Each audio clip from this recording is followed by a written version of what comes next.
My son thought he had it all: the big house in the Atlanta suburbs, the perfect wife, the Thanksgiving feast steaming on the table.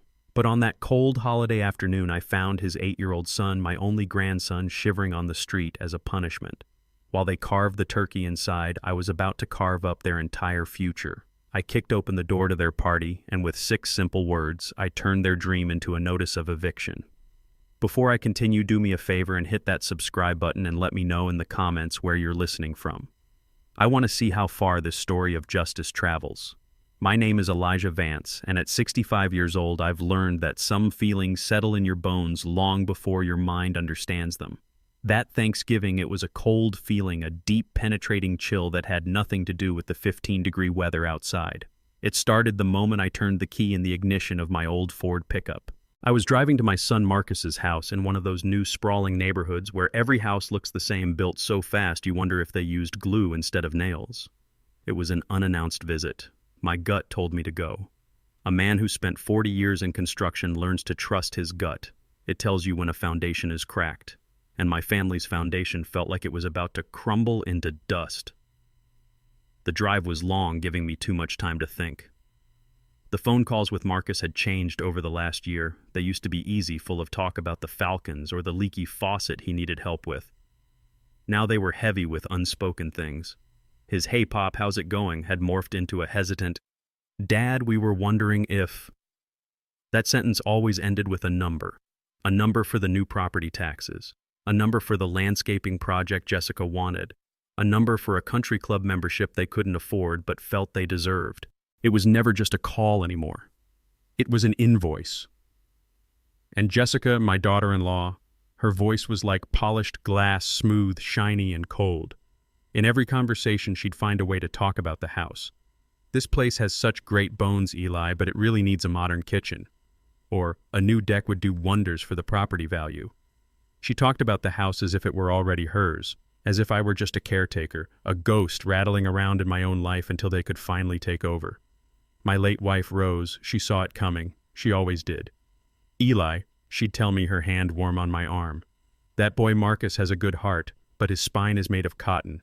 You have to be the oak tree, because he'll bend with any strong wind." Jessica was a hurricane. Rose had worried that Marcus would forget where he came from, that he'd trade the solid ground of his upbringing for the shifting sands of appearances.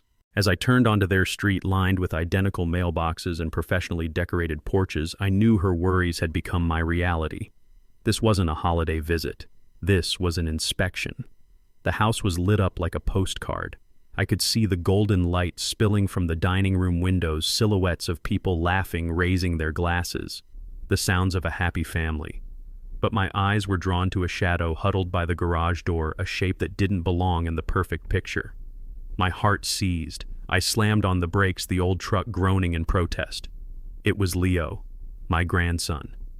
He was sitting on the frozen concrete, hugging his knees to his chest. He was wearing nothing but a thin t-shirt and a pair of shorts, in 15-degree weather. I was out of the truck before it had fully stopped my body moving on pure cold fury. The wind cut through my jacket, and I could only imagine what it felt like on his bare skin. His legs were covered in goosebumps. His lips had a terrifying bluish tint. He was shaking a constant, violent tremor he couldn't control. I ripped off my heavy canvas coat and wrapped it around him, pulling him into my arms. He felt as cold as a block of ice. "Leo, what in God's name happened? Why are you out here?" I asked, my voice hoarse. He looked up at me, his eyes wide and full of tears that had frozen on his cheeks. I spilled the grape juice," he whispered, his teeth chattering so hard he could barely form the words. "On Mom's new rug. The white one. The white one." The rage in my chest burned so hot it felt like it could melt steel. For a spill. They had put their 8-year-old child outside to freeze because of a piece of fabric. I held him tight, feeling the smallness of his body, the desperate way he clung to me for warmth. The laughter from inside the house sounded like a mockery, a cruel joke. I looked from Leo's shivering form to the warm, bright house, and a switch flipped inside me. The time for quiet observation was over. The time for action had come. I didn't bother with the doorbell. With Leo still bundled in my coat and cradled in my arms, I walked up to the heavy oak door, the one I'd paid for, and kicked it open. The crash silenced everything. The laughter, the music, the clinking of forks. Every head in the room snapped towards me. There they were, Marcus and Jessica at the heads of a long table laden with a 20-pound turkey, glistening side dishes, and bottles of expensive wine. They were entertaining a half-dozen of their new important friends. For a moment, everyone just stared, their faces a perfect picture of shock. Jessica was the first to recover, pasting on a brittle smile. "Dad," she chirped, her voice a high-pitched performance of surprise. "You came. You should have called. We would have saved you a spot." She gestured vaguely at the full table. Marcus just stood there, his face a mess of guilt and fear, unable to meet my eyes. I walked straight into the center of the room, my muddy work boots defiling the pristine white rug Leo had been punished for. I gently set my grandson down on a chair, making sure he was still wrapped securely in my coat. I turned to face my son and his wife. I let the silence stretch, letting them and their guests soak in the sight of the shivering child and the fury on my face. Finally, I looked directly at Marcus, then at Jessica, and I spoke. I didn't shout. I said the words slowly, calmly, with all the weight of the last 40 years behind them. "This is still my house." The air in the room turned to ice. The fake smiles on their friends' faces vanished, replaced by confused, uncomfortable glances. The color drained from Jessica's cheeks. Marcus looked like he had been struck by lightning. The party was over. The war had just begun. The silence that followed my words was heavier than any stone. It crushed the festive spirit of the room, turning the air thick and hard to breathe. The guests, who moments before had been laughing and sipping wine, now stared at their plates, at their hands, anywhere but at me or my son. The half-carved turkey sat on the table like a monument to a celebration that had died a sudden, violent death. One by one, with mumbled apologies and awkward goodbyes, their friends began to flee. They grabbed their coats and purses, escaping the house as if it were on fire. They didn't want to be witnesses to whatever was about to happen. Jessica tried to stop them, her voice tight with forced cheerfulness. "Oh, don't go, the pie is still coming." But no one listened. They just wanted out. Soon it was just the four of us left in the wreckage of their perfect Thanksgiving. The power in the room had shifted, and it was now a cold, heavy thing in my hands. I ignored Marcus and Jessica completely. My entire world narrowed to the small, shivering boy beside me. I knelt down and took his icy hands in mine. "Let's get you warm, champ," I said, my voice softer than I thought possible. I led him past the dining room table, past his parents, who stood like statues of shame, and into the gleaming, oversized kitchen. It was one of those kitchens you see in magazines, all stainless steel and white marble, a room designed for show, not for comfort. I sat Leo on a stool and ran the faucet until the water was warm, then gently placed his hands under the stream. He winced at first, the feeling of warmth a shock to his frozen skin. I found the softest dish towel and carefully dried his hands and face. All the while I could feel their eyes on my back. I didn't have to turn around to know they were there, hovering in the doorway, lost. I opened their $1 million refrigerator full of gourmet cheeses and fancy condiments and found a carton of chicken broth. I poured it into a pot and set it on the stove. The quiet hiss of the gas flame was the only sound in the house. Jessica couldn't stand it. The silence was an accusation she had to fight. She walked into the kitchen, her heels clicking angrily on the imported tile. "Dad, you are being incredibly dramatic." She started, trying to make her voice sound reasonable, but it was thin and sharp. It was a punishment. Children need discipline. We were teaching him to be responsible. I didn't look at her. I just stirred the broth, the spoon making a slow, rhythmic clinking against the side of the pot.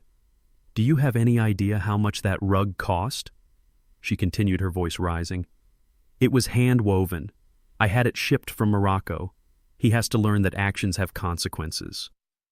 I finally stopped stirring and looked at her. I didn't say a word. I just held her gaze. I let my eyes tell her everything. That I saw her, really saw her for the shallow, materialistic creature she was. That a rug meant more to her than her own child's well-being. Marcus drifted into the room behind her, a ghost in his own home. "Dad, come on," he pleaded weakly. "She's right. It was just to teach him a lesson. We were going to let him in." He couldn't even look at me when he said it. He looked at the floor, at the cabinets, anywhere else. My wife's words echoed in my mind, a spine made of cotton. Rose had been right. My son was a hollow man, a puppet whose strings were pulled by his wife's vanity. They weren't raising a son. They were curating an image. Leo was just an accessory that had misbehaved, a blemish on their perfect life. They hadn't been punishing him to teach him a lesson. They had been punishing him because he had inconvenienced them. I turned my back on them and poured the warm broth into a mug. I found a heavy wool blanket in a closet and wrapped it around Leo's shoulders. I sat with him on the living room sofa far from the cold kitchen and helped him hold the mug, his small hands still shaking too much to hold it on their own. He took a sip and a little bit of life seemed to return to his eyes. Marcus and Jessica were left standing alone in their showroom kitchen, their excuses hanging uselessly in the air. They had tried to explain their cruelty, and in doing so had only exposed the depths of their own emptiness. I knew then with a certainty that chilled me to the bone that this wasn't the first time. This wasn't a mistake, it was a pattern, and it was my job to break it. That night I told them I was staying. It wasn't a request. I took the guest room downstairs, a cold, sterile space that felt more like a hotel room than part of a home. The sheets were crisp and smelled of chemicals, and the art on the walls was generic and meaningless. It was a room for visitors, not for family. Sleep was impossible. Every time I closed my eyes, I saw Leo's face, his lips blue, his body shaking. After an hour of staring at the ceiling, I got up and walked quietly down the hall to his room. The door was slightly ajar. His room was just as lifeless as the rest of the house. Expensive toys sat on shelves in their original boxes, trophies of his parents' spending, not treasures of a child's imagination. Leo was asleep, but it was a restless sleep, his small body tense under the covers. I sat in a chair in the corner of the room, just watching him breathe. I didn't want him to be alone. After a while, his eyes fluttered open and he saw me sitting there. He wasn't startled. He just looked at me. I gave him a small, sad smile. "Couldn't sleep, champ," I whispered. He sat up and pulled his knees to his chest. For a long time he was silent, and I didn't push. I just waited. A man learns patience when he's waiting for concrete to set or for a scared child to speak. Finally, his voice came small and fragile in the quiet room. "It's not the first time," he said. My heart felt like a lead weight in my chest. "What isn't, son? Just getting locked out," he said, not looking at me. "One time I got mud on Mom's new white sneakers, the ones she wears for tennis. She made me stand on the patio in the rain to wash them off. She watched me from the kitchen window." He took a shaky breath. "When I accidentally broke a glass vase, Dad took my video game away. Mom said it was because I didn't respect their things. They're always talking about things, the price of things." He finally looked at me, his eyes shining with unshed tears. "Sometimes," he said, his voice dropping to a whisper, "they just forget I'm here. They go out to dinner with their friends and the babysitter doesn't show up. I just watch TV until they come home." Each word was a blow, a confirmation of the ugly truth I had seen festering just beneath the surface. My promise to Rose, the one I made at her bedside, came rushing back to me. "Protect them, Eli," she had said. "Protect our boy. And his boy." I had been watching from a distance, sending checks, thinking that was enough. I had been a fool. The anger from earlier had cooled, settling into something harder, something colder. It was resolve. I wasn't just going to save my grandson from the cold. I was going to save him from his parents. The next morning, the tension in the house was so thick you could have cut it with a knife. I came downstairs to find Marcus and Jessica in the kitchen, nursing cups of coffee like they were sacred relics. They looked like they hadn't slept. Good. They were expecting a confrontation, a lecture, a shouting match where they could twist my words and play the victims. I wasn't going to give them the satisfaction. I walked to the coffee maker, poured myself a cup, and took a slow sip, letting the silence hang. Then I turned to them. "I'm taking Leo back to my place for a few days," I said. My voice was calm, level. It was the voice I used on a work site when I was giving an order that was not up for debate. Jessica's coffee cup slammed down on the marble countertop. "You can't do that," she snapped, her voice sharp with disbelief and rage. "He is our son. This is our house. You can't just come in here and start making decisions for our family. You are interfering, Eli." She used my first name, a clear sign of disrespect, a line she had never crossed before. Marcus, as usual, tried to play the peacemaker to smooth over the cracks his wife was creating. "Dad, let's just talk about this," he said, his hands raised in a useless gesture of surrender. "Don't be like this. We were just upset yesterday. We can work it out." I looked at my son, at the weakness in his eyes, at the way he flinched under his wife's glare, and I felt a wave of pity and disgust. "There is nothing to talk about," I said, my voice cutting through their protests. "I am not asking for your permission. I am informing you of my decision." Without another word, I turned and walked upstairs. I could hear Jessica's frantic whispering behind me, but I didn't care what she was saying. I went to Leo's room and packed a small bag for him with a calm, deliberate efficiency that I knew was driving them insane. Leo was quiet, his eyes wide as he watched me, but he didn't protest. He simply took my hand when I was done. I walked him down the stairs right past his parents, who stood frozen in the foyer. Jessica opened her mouth to say something, but the look in my eyes must have stopped her. It was a look that promised consequences. I led Leo out the front door, the one I had kicked open less than 24 hours before, and didn't look back. As we settled into my truck and I pulled away from the curb, I saw them standing in the doorway.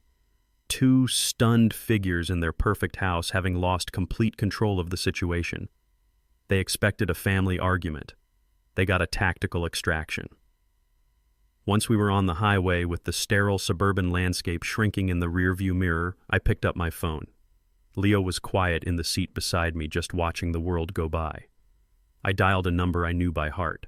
A voice answered, professional and sharp. "Law offices of Imani Perry." I took a deep breath. "Imani," I said, my voice steady. "It's Elijah Vance. We need to talk. It's time to open the Rose file." The next morning, the house was submerged in a silence so deep it felt like being underwater. The air was heavy, thick with unspoken accusations and resentment. I came downstairs to find Marcus and Jessica already in the kitchen, moving around each other like two hostile strangers who had been forced to share a small space. They were clutching coffee cups as if they were life rafts, their eyes tired and puffy. They looked like they had spent the night arguing, and from the sour look on both their faces, neither of them had won. I ignored them. My focus was on Leo. I found him already awake, sitting on the living room floor, quietly playing with a set of building blocks. I went into the kitchen and made him breakfast. Not the sugary cereal I saw in their pantry, but oatmeal the way my Rose used to make it, with a little milk and brown sugar. It was a simple, solid meal, an act of care, a silent judgment. Marcus and Jessica watched my every move. They were waiting for the explosion, for the lecture, for the fight they had been rehearsing in their heads all night. I gave them nothing but the quiet sounds of a grandfather making breakfast. I brought the bowl to Leo and sat with him while he ate. When he was finished, I took the empty bowl back to the kitchen, rinsed it, and placed it in the sink. I poured myself the last of the coffee, letting the silence stretch until it was pulled as taut as a wire. Finally, I turned to face them. I looked at the clock on the wall. 8:15. It was time. "I'm taking Leo back to my place for a few days," I said. My voice was as calm and flat as a frozen lake. It was a statement of fact, not a topic for discussion. Jessica's cup hit the marble countertop with a sharp crack. "Excuse me?" she said, her voice a low, dangerous hiss. "What did you just say?" "You heard me?" I replied, holding her gaze. Her face flushed with a sudden blotchy red. "You have no right," she spat, standing up so fast her chair scraped loudly against the floor. "He is my son. This is my home. You don't get to just walk in here and dictate what happens in our lives. This is a private family matter, and you are interfering." Her voice grew louder with each word, the carefully constructed mask of the perfect suburban wife crumbling to reveal the snarling entitlement underneath. "You are trying to undermine me as a mother. You think you know better. After one day."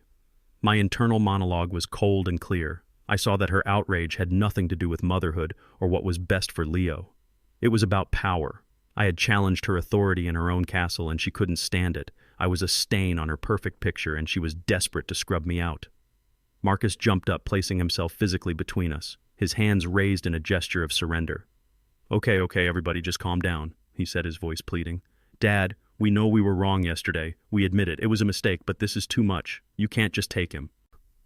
I looked at my son, at this man who was so terrified of conflict he would rather live in a gilded cage than stand up for his own child. Rose's words echoed in my head, a sad prophecy fulfilled. "Jessica, honey," he said, turning to his wife. "He's just worried.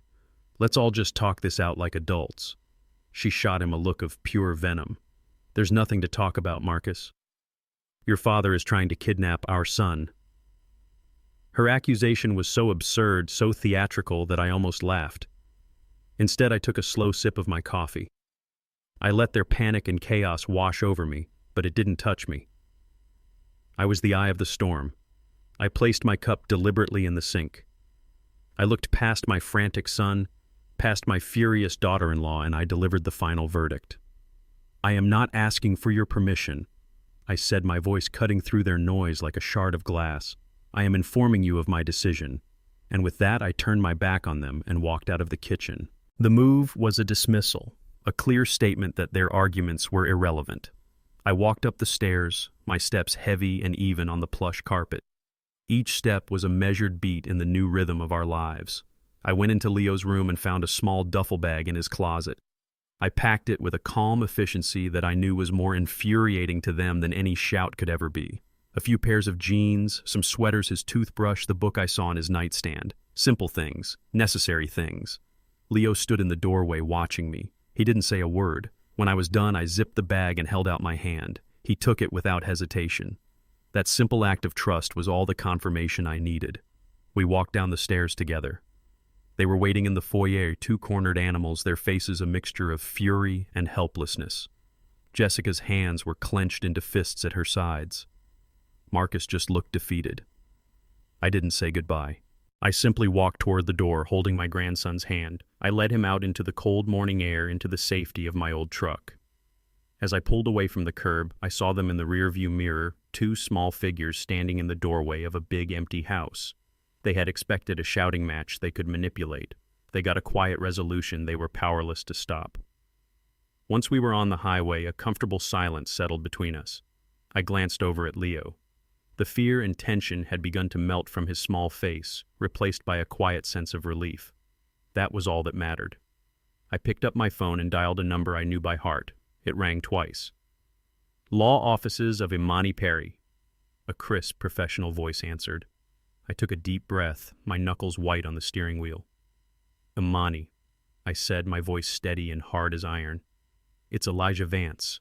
Something has happened. No, everyone is physically safe for now. But I need to see you. Today, if you can, it's time. It's time to open the Rose file. Imani Perry's law office was on the top floor of a glass and steel building in downtown Atlanta. It was another world, a world of quiet confidence and expensive leather. The air smelled of old books and fresh coffee. When we walked in, the receptionist smiled warmly. Mr. Vance, it's good to see you. And who is this handsome young man? She asked, looking at Leo. I introduced him, and she produced a coloring book and a cup of crayons from behind her desk, as if she had been expecting him. It was a small gesture, but it meant the world. It told me this was a place of care, not just contracts. A moment later, Imani emerged from her office. She was a woman who commanded respect without ever having to raise her voice. She was tall, dressed in a sharp, dark suit, her hair styled in elegant locks. But her eyes were warm and intelligent. She shook my hand firmly. Eli, it's been too long, she said, her voice a smooth, calm alto. Then she knelt down to Leo's level. And you must be Leo. It's a pleasure to meet you. You have your grandmother's eyes. She said it so simply, so matter-of-factly, that it didn't feel like a line. It felt like the truth. She led us into her office. It was a corner room with a panoramic view of the city, but my attention was drawn to the wall of mahogany bookshelves filled with thick leather-bound legal volumes.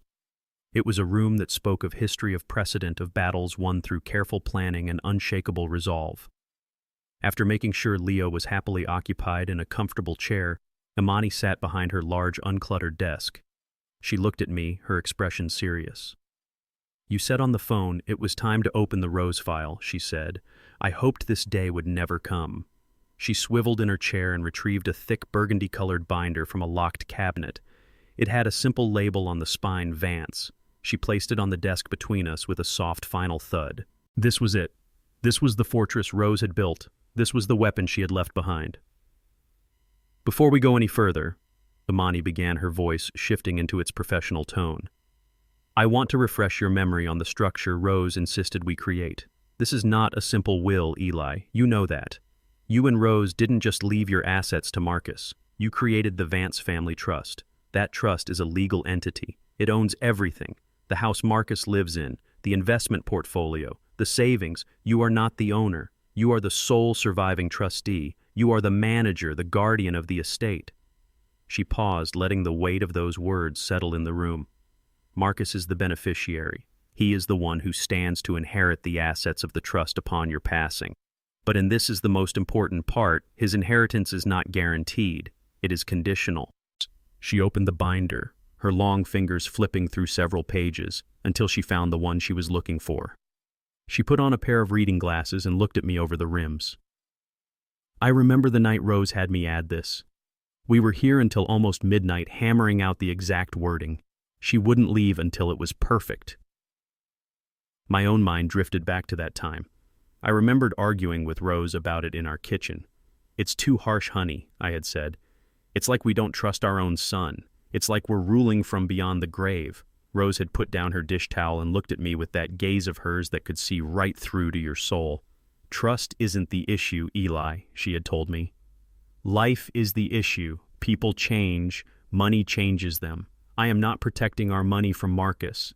I am protecting our grandson from the man Marcus might become if he is not held to a higher standard. This clause isn't a cage, Eli. It's an anchor. It will hold him to what's right when the winds of greed or weakness start to blow. I had disagreed, but in the end I had trusted her. I had always trusted her wisdom. Amani's voice brought me back to the present. She began to read from the page, her voice clear and steady. Section 4, subsection B, the Family Legacy Clause. The assets of this trust shall pass to the designated beneficiary Marcus Vance, only upon the condition that said beneficiary has demonstrated to the sole and absolute satisfaction of the acting trustee a consistent and unwavering commitment to the core values of the Vance family, namely integrity in their personal and professional lives, compassion for others, and above all, the responsible and loving care of their children, ensuring the physical, emotional, and moral well-being of the next generation. She took off her glasses and looked at me. She was building a firewall, Eli. She saw your son's weakness for what it was, and she worried about the kind of woman he would marry. She worried his inheritance would be squandered not just financially, but morally. This clause gives you as the trustee the ultimate power of discretion. If you determine that Marcus has failed to uphold these values, you have the authority to alter the disposition of the trust's assets to better protect its core purpose, the well-being of the next generation. I finally understood. My God, I finally understood the depth of my wife's foresight. It wasn't about control. It was about protection. It was the fiercest, most powerful act of a mother's and grandmother's love I had ever witnessed. She hadn't just been planning for her death. She had been planning for our family's life. She was right. I whispered the words thick with emotion. She was right about all of it. Amani nodded slowly. She was a remarkable woman, and she gave you the tools to fix this. But we have to be smart, Eli. Your authority as trustee is powerful, but Jessica and Marcus will fight it. They will hire lawyers who will claim you are acting out of malice or emotional distress. We cannot let that happen. Your decision to enforce this clause cannot be an emotional one. It must be a documented, legally sound case built on a foundation of indisputable facts. We must prove beyond any reasonable doubt that there has been a clear and sustained breach of the trust's conditions. She slid a legal pad and a pen across the desk to me. So tell me everything, she said, her voice now a perfect blend of compassion and steel. Start from the beginning, and don't leave out a single detail. I spent the next 2 days in a state of quiet purpose. My small house, the one I had shared with Rose for 40 years, felt like a sanctuary. It was the complete opposite of Marcus's sterile mansion.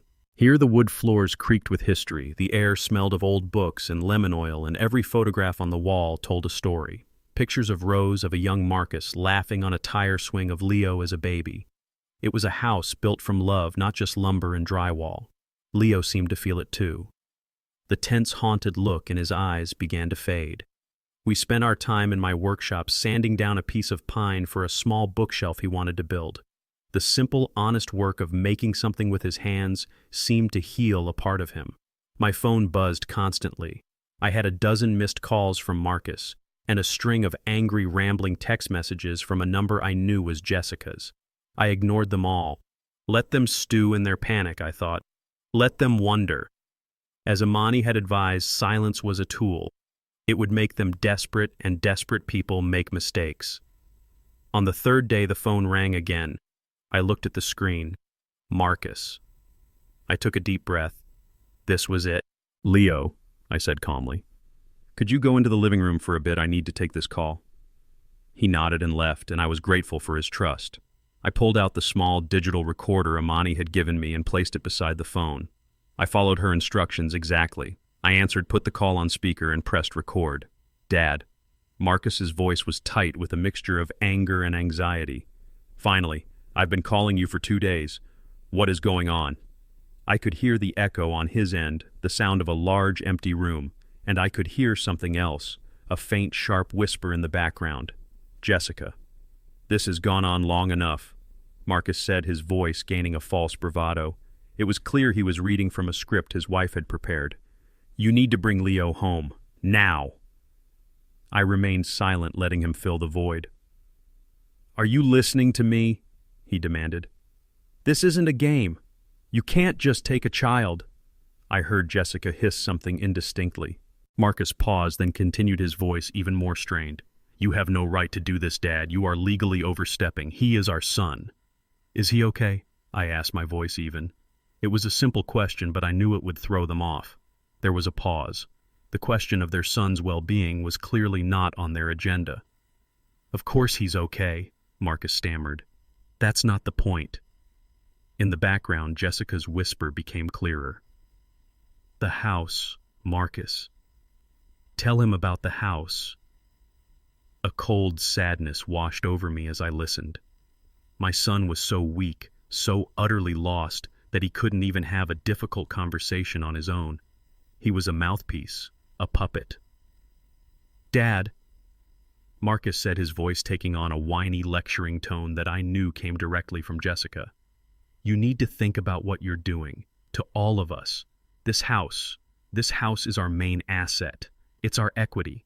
We have plans. We have a financial strategy built around it. All this drama you're creating, it's jeopardizing our entire future." There it was. The fatal mistake. The confession I had been waiting for. It wasn't about Leo. It wasn't about family or a child's safety. It was about equity, assets, a financial strategy. They saw the house, my house, as a pile of money they were entitled to. They saw their son's suffering as an inconvenient risk to their investment. He had not once asked what Leo was doing, if he was happy, if he missed them. He had only talked about money. I felt a profound sense of mourning for the boy I had raised, the boy who had gotten lost somewhere on the road to this cold, empty life. But my resolve hardened into steel. "So is that what you're worried about, Marcus?" I asked, my voice devoid of emotion. "The value of the house." He was flustered. "No, that's not... You're twisting my words." Jessica's whisper was a furious squawk in the background, but I couldn't make out the words. "It's about stability," Marcus shouted, finally finding some emotion, even if it was just recycled anger from his wife. "It's about the stable home we are trying to provide, and you are disrupting it." I had heard enough. I had it all on tape. "I see," I said softly. "Thank you for clarifying your position, Marcus. I have to go now. I'll be in touch." "Wait, Dad, don't you hang up on me." I pressed the end call button, cutting him off. The silence that filled my kitchen was a relief. I looked at the small digital recorder. A tiny red light was blinking, confirming the file had been saved. I felt no triumph, no joy, just the grim satisfaction of a job that had to be done. I picked up my phone, attached the audio file to an email, and sent it to Amani Perry. The subject line was 2 words: the proof. My promise to Rose was one step closer to being fulfilled. The days that followed were a blur of calculated, quiet moves. I was no longer just a grandfather acting on instinct. I was an agent of my wife's final wishes, a strategist guided by Amani Perry's sharp legal mind. My grief and anger were channeled into a cold, methodical purpose. Each step was a piece of a puzzle, and when assembled it would create a picture of neglect and greed so clear that no one could deny it. My first move was the doctor's visit. I told Leo we were going for a routine checkup. something I said his grandmother Rose always insisted on at the start of winter to make sure we were ready for the cold season. He accepted it without question. I took him to see Dr. Evans, a kind, gray-haired man who had been my family's doctor for 30 years. He had treated my scrapes as a young man and had held my hand when Rose was first diagnosed. I trusted him. In the quiet of the examination room, I watched as Dr. Evans went through the motions, his gentle demeanor putting Leo at ease. But I could see a subtle shift in his expression as he worked a professional concern that deepened with each new observation. After he had finished with Leo, he sent him to the waiting room with a lollipop and asked me to stay behind. He closed the door and looked at me over his glasses. "Eli," he began, his voice low. "He's a good kid, but I'm concerned. He's underweight for his age and height, and his reflexes are a little sluggish, which can be a sign of poor nutrition. But it's more than that." He showed me the results of a blood test he had run. "His cortisol levels are abnormally high for a boy his age," he explained. "Cortisol is the body's primary stress hormone. Levels like this are usually found in children experiencing significant prolonged anxiety or emotional distress." "Has anything been going on at home?" I told him a sanitized version of the story, and his face hardened. He wrote his findings down on a sheet of paper, a detailed clinical account of a child living under a cloud of stress. He stamped it, signed it, and handed it to me. "Whatever you're doing, Eli," he said, meeting my eyes, "you're doing the right thing." I left with a piece of paper that felt as heavy as a stone tablet. It was the first piece of proof. My next move was to Marcus's neighborhood. I went alone, parking down the street and walking to the house next door. An older woman, Mrs. Gable, was tending to her winter roses. I had met her a few times at neighborhood cookouts back when things were better. I started by asking about her flowers, and for a few minutes we just talked like old neighbors. Then I gently guided the conversation. "I've had Leo with me for a few days," I said, trying to sound casual. "Just giving Marcus and Jessica a little break. The boy has a lot of energy." Mrs. Gable stopped snipping a dead rosebud and looked at me, her eyes full of a sad, knowing look. "He's a sweet boy," she said quietly. "A very quiet boy. I see him in the yard all the time, by himself." She hesitated, then seemed to make a decision. "You know, I almost called someone a few weeks ago," she confessed, her voice dropping. "It was getting dark and so cold, and he was just sitting on the back steps in a sweatshirt. For hours. I kept watching from my kitchen window, waiting for them to call him in, but they never did. I felt so awful, but, you know, you don't want to get involved in other people's business." Her words were another piece of the puzzle, a third-party account that painted the same bleak picture. I thanked her for her time and walked back to my truck, her testimony a cold, hard knot in my stomach. The final move was Amani's. A few days later she called me. "I have them, Eli," she said, and I could hear the grim satisfaction in her voice. "I have the bank and credit card statements." She had used her legal authority as the trust's counsel to subpoena their financial records for the past 2 years. What she described over the phone was a tidal wave of reckless, selfish spending. "They're living on your money, Eli, completely," she said. "Marcus's salary covers the mortgage and maybe the electric bill. The rest is all you. $25,000 for a country club membership they barely use. A $70,000 Lexus for Jessica. Monthly shopping sprees at high-end department stores, $5,000 or $6,000 at a time. 2 vacations to the Caribbean last year alone, first class. They were hemorrhaging your money to keep up an image." I sat at my kitchen table, the phone pressed hard against my ear, and listened to the story of my son's betrayal told in dollars and cents. It was a story of vanity and greed, a desperate attempt to buy a lifestyle they hadn't earned. Late that night, I sat at that same table and laid everything out before me. The clinical damning medical report from Dr. Evans, my handwritten notes from the conversation with Mrs. Gable, and the list of extravagant expenses Amani had emailed me, a long, ugly receipt for their failure as parents and as people. The silent moves were complete. The foundation of their lies was now exposed, and I had the proof to bring the whole rotten structure crashing down. I felt no joy, only the heavy, solemn weight of a promise that was about to be kept. For a week, I let the silence do the work. I didn't call them, and they didn't call me. I imagined them on the other end of that silence, their initial anger curdling into confusion and then into a gnawing fear. Their main source of funding had been cut off, and their future, which they had assumed was a straight paved road, had disappeared into a fog of uncertainty. I dedicated myself entirely to Leo. We established a routine. We woke up early, had a breakfast, and I would help him with the schoolwork his teacher had sent over. In the afternoons, we worked in my shop or went to the park. I was showing him what a life of simple, quiet stability felt like. A life where his presence was a joy, not an inconvenience. I was building a new foundation for him, one of honesty and unconditional love. The call from Amani came the following Monday morning. "The letter has been delivered," she said, her voice crisp and professional. "Signed and received this morning." The letter itself was a masterpiece of neutral corporate language. It didn't threaten or accuse.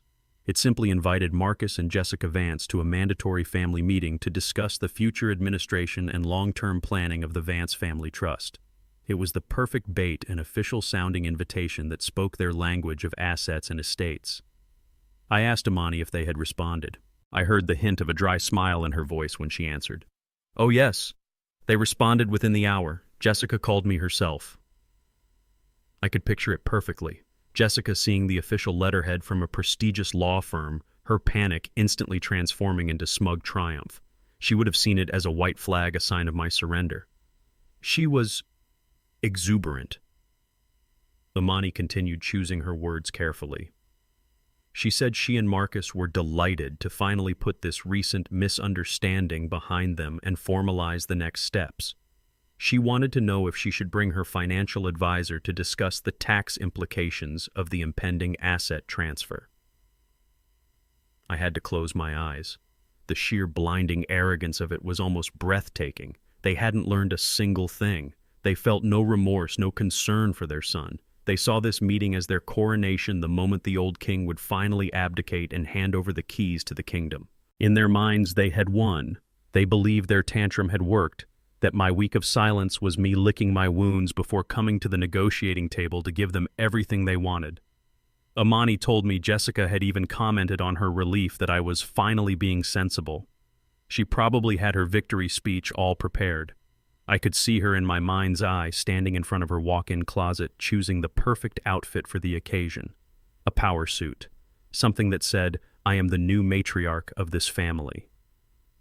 She would walk into Amani's office expecting to discuss interest rates and capital gains. She had no idea she was walking into a courtroom where she was the one on trial. A profound sadness settled over me, a deep ache for my son and the life he might have had if he had chosen a different path, a different partner.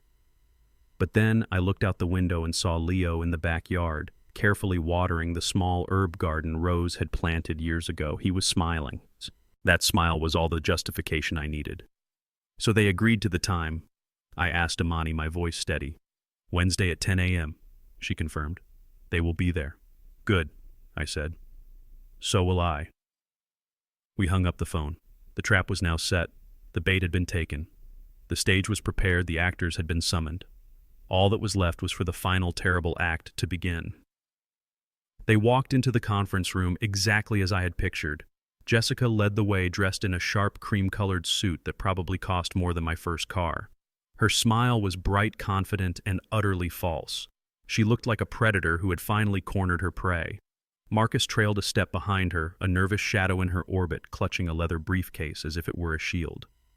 They saw me and Amani sitting at one end of the long, polished mahogany table, and their smiles widened. They thought this was their victory party. They had no idea they were walking to their own execution.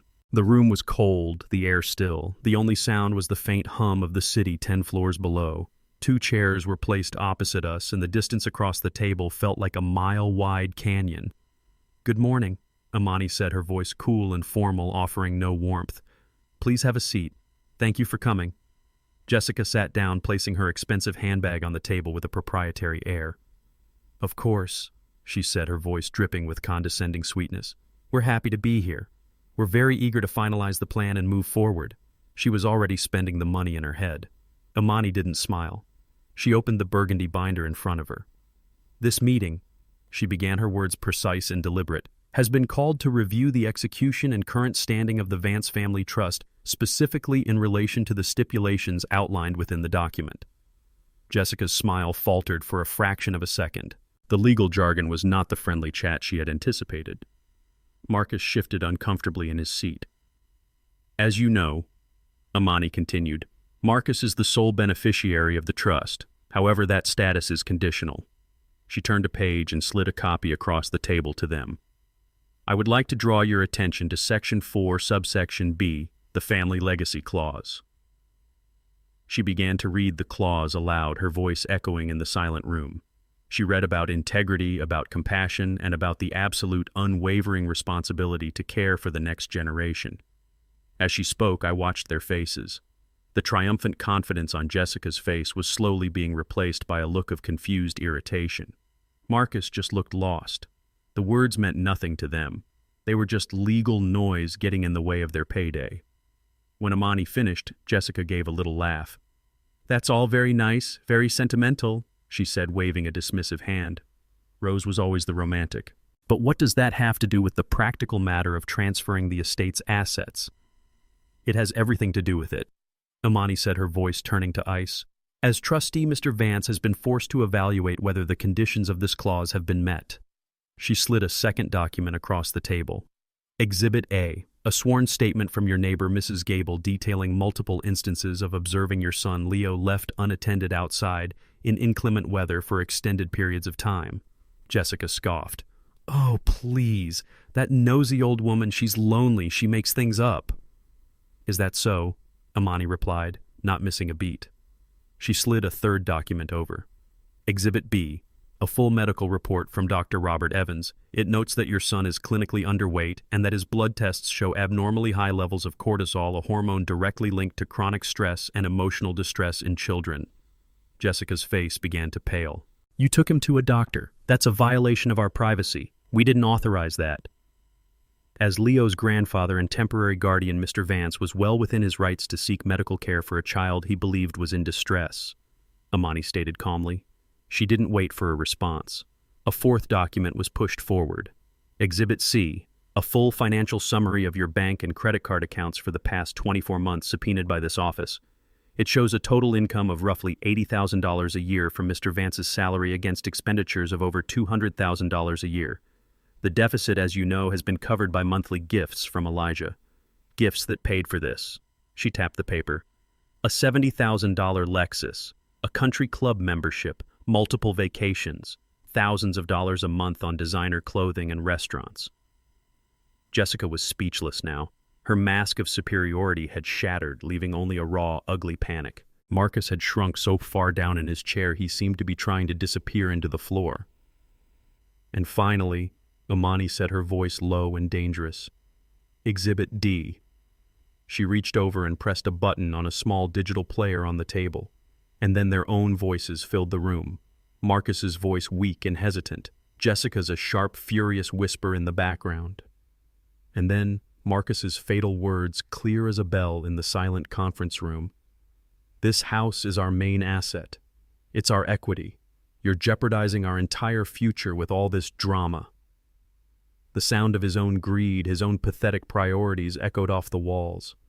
I watched the last bit of color drain from Jessica's face. She looked like she had been physically struck. Her mouth opened and closed, but no sounds came out. Marcus put his head in his hands, his whole body trembling.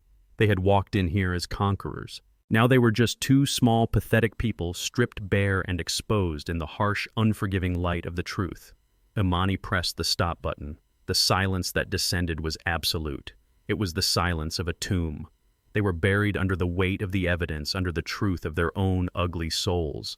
The silence that followed the recording was the loudest sound I had ever heard. It was a silence full of endings. The end of my son's arrogance, the end of his wife's greed, the end of the life they had built on a foundation of lies. They just sat there, two broken statues in their expensive clothes. All the fight had gone out of them, leaving behind nothing but the hollowed-out shells of their entitlement. Imani let the silence hang in the air for a long moment, allowing the full weight of their actions to settle upon them. Then she spoke, her voice, the calm, final instrument of judgment. "Based on the evidence presented here today," she said, looking directly at Marcus, "it is the conclusion of the trustee, Mr. Elijah Vance, that you are in profound and irredeemable breach of the family legacy clause." She paused, letting the legal finality of her words sink in.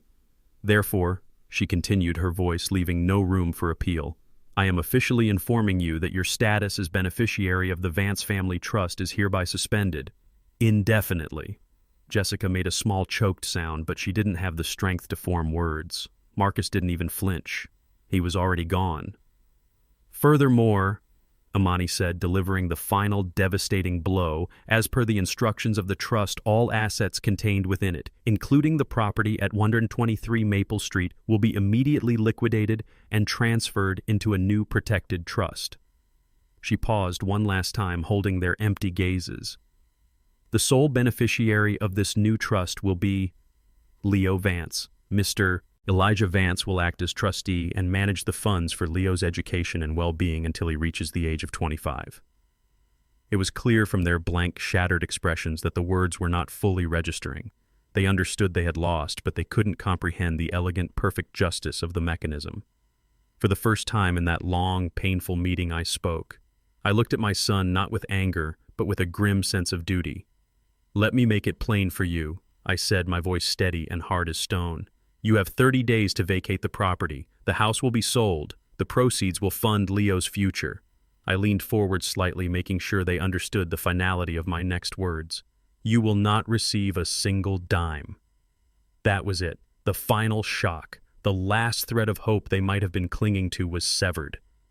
This wasn't a negotiation. It was an eviction. This wasn't an act of revenge. It was an act of restoration. It was the law of consequence, a lesson they had tried so desperately to teach their son, now visited upon them in its purest form. It was the promise I made to my wife fulfilled. 6 months have passed since that day in the conference room. The silence that followed our exit was the beginning of a new, quieter life. The big cold house on Maple Street is gone, sold to a new family I hope will fill it with more warmth than the last. The money, every last dime, is now the foundation of the Leo Vance Trust, a fortress of security that will protect my grandson's future long after I'm gone. I hear Marcus and Jessica moved out of state, somewhere out west. I don't know what they're doing, and I find I don't spend much time thinking about it. My anger has faded, leaving behind only a quiet, lingering sorrow for what could have been. I hope for their own sakes that they find their way. My way is here in this small, sunlit apartment that overlooks a park. It's not a big place, but it's a happy one. The air is filled with the smell of my cooking and the sound of Leo's laughter, a sound I hear more and more each day.